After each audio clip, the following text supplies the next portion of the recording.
안녕하세요. 오늘 저희가 좀 깊이 파고들 글은 하영균 대표님의 글인데요. 주제가 바로 토양입니다. 근데 이게 그냥 흙 얘기가 아니고요. 살아있는 토양 생태계 이야기, 그리고 이게 또 산업 생태계랑 어떻게 연결되는지 이걸 파헤쳐 보는 거예요. 네, 그래서 토양이 어떻게 만들어지는지 그 과정을 보면서 이걸 산업 기반 만드는데 어떻게 써먹을지 뭐 그런 아이디어를 좀 찾아보려고 합니다. 네, 토양. 이거 정말 파고들면 재밌는 주제예요. 그냥 가만히 있는 물질 덩어리가 아니라 뭐랄까 여러 가지가 계속 얽히면서 변하는 살아있는 시스템이죠. 이 복잡한 과정이 우리가 자주 얘기하는 그 산업 생태계랑 정말 비슷하다는 게 오늘 이야기의 핵심 포인트 같습니다. 자, 그럼 그 복잡하다는 과정 한번 풀어보죠. 글을 보니까 달 표면에 있는 레골리스랑 지구 토양이 결정적으로 다른 게 유기물이 있냐 없냐 이거라면서요. 그러니까 생명이 없으면 진짜 토양이 아니다. 뭐 이런 건가요? 네, 맞아요. 유기물이라는 게 결국 생명의 흔적이잖아요. 토양은 크게 보면 한 5가지 정도의 핵심 요인이 서로 영향을 주면서 만들어지는데요. 첫째는 모재, 페런트 머티리얼이라고 불러요. 이게 뭐냐면 토양이 맨 처음 시작되는 그 재료요. 암석일 수도 있고 아니면 뭐 쌓인 퇴적물일 수도 있고요. 이게 토양의 기본적인 성격, 뼈대 같은 걸 정하죠. 화강암에서 나온 흙이랑 현무암에서 나온 흙이 다른 것처럼요. 아, 뭔가 그 건물의 기본 자재 같은 원재료 느낌이네요. 네, 딱 그거예요. 두 번째는 기후입니다. 기온이나 비 오는 양 같은 거요. 이게 암석을 부수고 또 유기물을 분해하고 토양 속 물질들을 막 옮기는 뭐랄까 강력한 엔진 같은 역할을 해요. 열대우림 흙이랑 사막 흙이 완전 다른 이유가 바로 이거죠. 엔진이라 비유가 확 와닿는데요. 그럼 세 번째는 뭔가요? 세 번째는 생명체, 오가니즘스. 그러니까 토양을 만드는 일꾼이죠. 식물은 뿌리를 내리고 죽어서 유기물을 남기고요. 동물들, 특히 그래서 강조된 지렁이 같은 애들이요. 얘네들이 땅속을 막 헤집고 다니면서 공기랑 물이 잘 통하게 길을 내주거든요. 아, 지렁이가요? 네. 그리고 눈에는 잘 안 보이지만 미생물들, 뭐 곰팡이나 박테리아 같은 것들도요. 얘네들이 식물 영양분에 꼭 필요한 질소를 공기 중에서 딱 잡아다가 질소 고정이라고 하죠.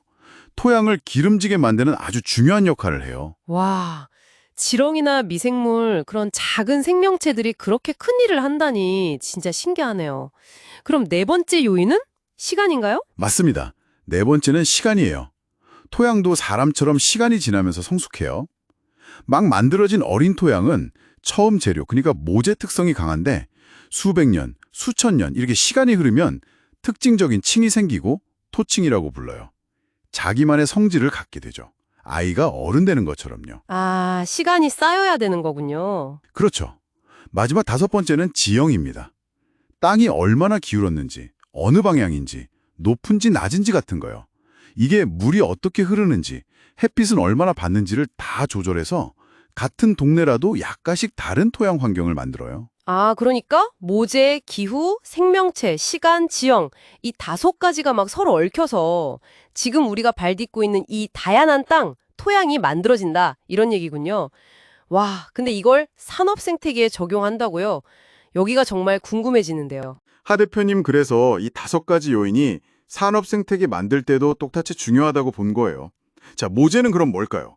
산업으로 치면 그 지역의 핵심 산업 자원이나 기반 기술, 아니면 사람 같은 거에 비유할 수 있어요. 아, 예를 들면 철광 도시면 철광석 같은 거요? 아니면 IT 쪽이면 기술력이나 네네, 맞아요. 뭐 실리콘밸리의 기술력, 이런 거요. 지역마다 가진 고유한 산업 DNA 같은 거죠. 이게 이제 산업 발전의 기초 재료가 되는 거예요. 그렇군요. 그럼 기후는? 아까 토양에서는 날씨였으니까 산업에서는 외부 환경 같은 건가요? 뭐 정부 정책이나 경제 상황. 정확합니다. 기후는 딱 정부 정책, 규제, 아니면 뭐 세계 경제 동향, 이런 외부 환경으로 볼 수 있어요.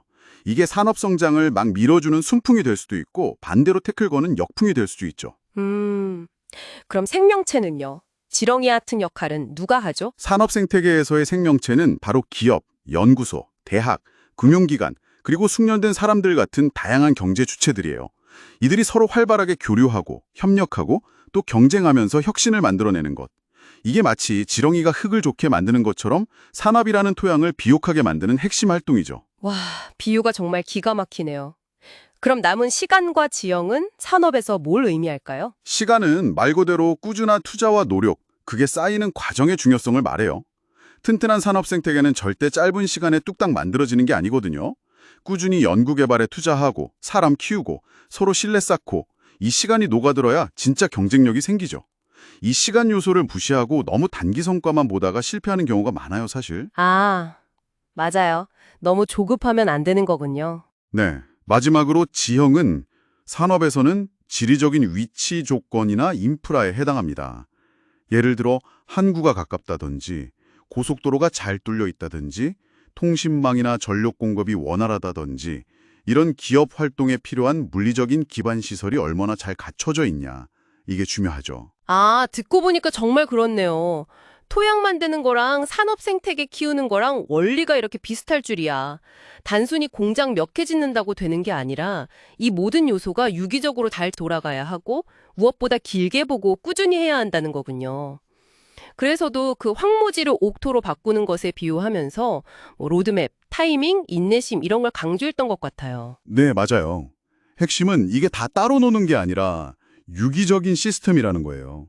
토양도 그렇고 산업 생태계도 그렇고 각 요소들이 건강하게 서로 영향을 주고받으면서 같이 커나가야 지속 가능한 거죠. 뭐 하나만 특출나다고 되는 게 아니에요.